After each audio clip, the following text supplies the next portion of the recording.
Hey there, ladies and gentlemen, and welcome back. I'm your host, Patsun, and today we're going to be taking a look at r/entitled people, where a cheating wife destroyed the career and friendship of two men.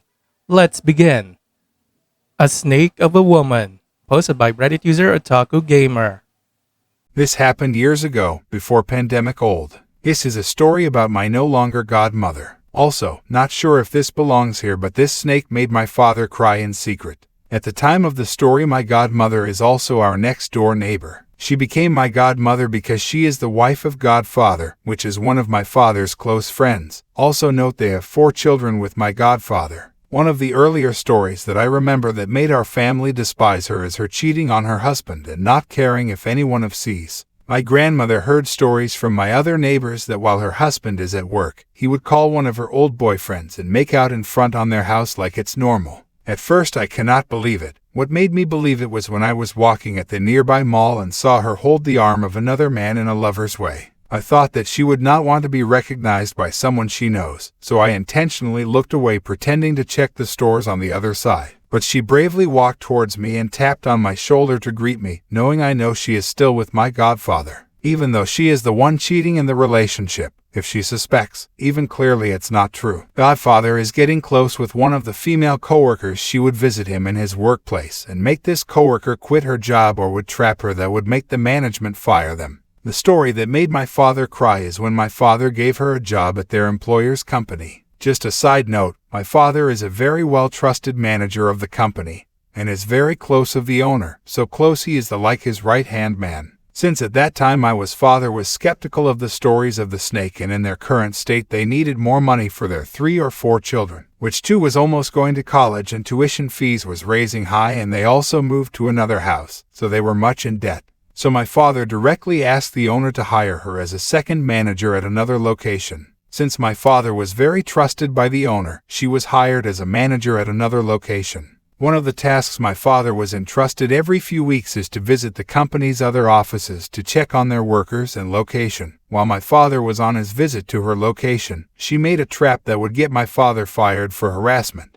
Since the laws for offices are mostly woman bias, he was fired after around 15 years of excellent service and loyalty. The owner would like to not fire my father cause so far he's the best manager he had, but laws are laws and was just following them. As a negation with my father, he would fire him, but he will greatly recommend him to his friend, and so he would be hired there, and also, he would also find a reason to fire the snake because of this incident. In the end, as for my father, at that time is good and bad news. He was hired to the other company immediately, but he would need to move to another province for the job. But also good news is he would be coming back home every few weeks and was promised to at home during the major holidays. As for the snake of a woman, after few months of working after my father was fired, she was also fired but was not disclosed the reason for privacy purposes. After the last story, we cut all ties and communication from her and her family by association. So we are not sure what happened to their marriage and family.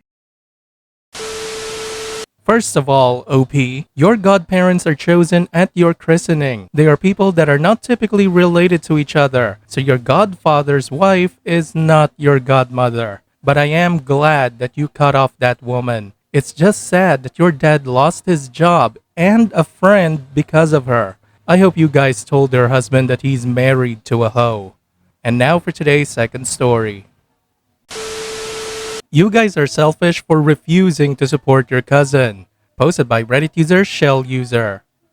Hi gang, get ready for a crap story. Last year my girlfriend and I decided to attend a family Christmas festivity, despite more or less not feeling like it and somewhat knowing better. Family on my side. By the way, it was my now late mother who insisted we should go because the family had organized a big party, would also provide dinner, and she figured this would be a fun distraction for us, also because we never really went out for dinner that entire year despite somewhat wanting to. Now, the event itself was more fun than I would have given it credit for. We had fun interactions with some cousins and some of their spouses, and overall we had a good time. The problem started during dinner. During said dinner, it was announced that there would be huge fireworks at the end of the party, all set up by 3 of my cousins who I sometimes refer to as the Gnawlers, boomers I think, because they are kinda obsessed with fireworks, and I'm not a fan, never have been. Don't get me wrong, there's nothing wrong with being passionate about something and sometimes taking things a little bit too far. As long as you keep things reasonable, at the very least mind others, which is something I don't think they do. See, my cousin's hobby even made the local news a few times. 100 kilograms of illegal fireworks got confiscated from a house. Firework packs were even found under the bed. Yeah, obviously the authorities had no clue what they were talking about, and obviously things were fully under control.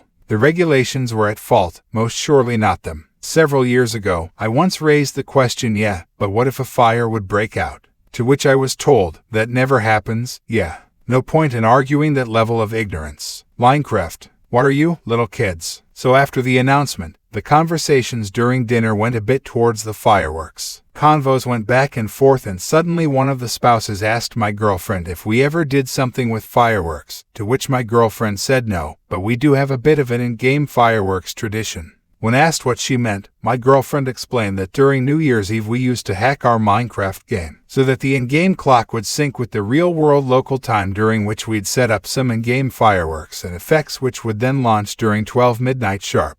For the record, my girlfriend and I are in our 50s. The woman who asked her was intrigued and thought it was a fun thing to do, but it got quickly met with snide condescending comments from her husband. Minecraft. What fuck, that's a kid's game. How old are you too? Who are you to compare our work to that crap? To which his wife immediately retorted, Josh, that's not what she said, but this started the beginning of the end. When another also obviously drunk cousin told us that, you guys are pathetic, that has nothing to do with fireworks. How old are you? I kinda lost my cool. Also well under the influence, I felt no hesitation in snapping back. Well beyond the age where children mock others for their hobbies, seems an achievement not everyone here managed to accomplish. That sure riled them up. It got even funny when Josh told us that hobbies or not, it was still stupid to be playing kids' games considering our age, to which I told him that in this kids' game some people even managed to build fully working 8-bit computers, to which my girlfriend told me to hush and keep my cool. She realized that I was also quite tipsy, and things did cool down a little bit after that.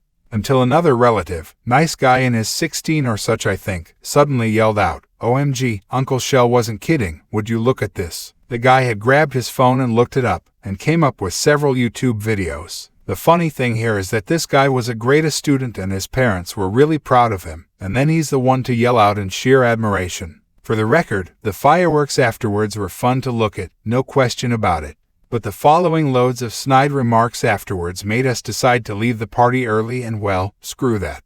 You have to step up, your cousins need you. So 2 weeks ago, I got an email from an aunt of mine, which was odd because I never had much contact with that side of the family. Not before the Christmas festivities last year, and most definitely not afterwards. As it turned out, my 2 cousins got into an accident, quite severe. They were hospitalized, and you need to call me to talk about visiting hours so that we can set up the schedule. I ignored said email because I had zero interest in visiting them, also because it's an easy 2-hour drive, but did send out an email of my own to wish them well. Then last weekend I got a phone call. Hey Shell, why haven't you called me? Anyway, we set up the schedule without you. You need to visit the hospital Wednesday, Thursday, and Saturday evening. We expect you at 19 sharp.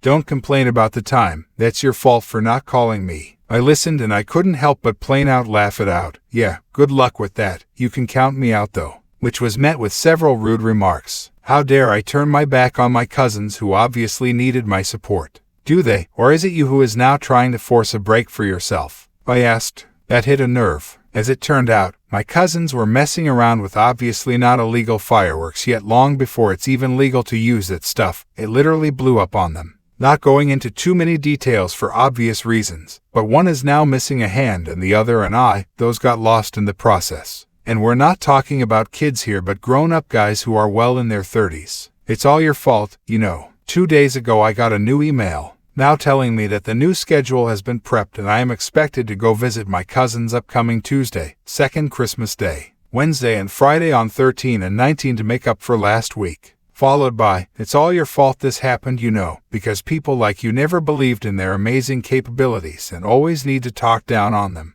To which I sent back an email with a picture of the universal salute and blocked the involved email addresses entirely. Figured I'd vent a little about it in here.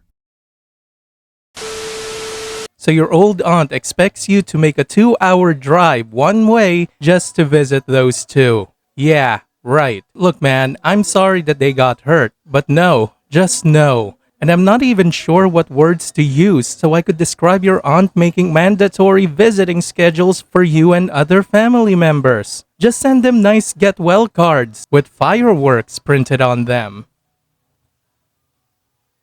Viewer support is the best way for me to remain independent and continue bringing you these daily videos, which will always be here on my channels for you to watch absolutely free. So please consider subscribing to me on Rumble and on YouTube. Both will be linked in the description box down below. Thanks for listening, everyone. If you even somewhat enjoyed today's story, make sure to give this video a thumbs up, and if you really like it, consider subscribing to PattSun to never miss a future upload. Stay strong.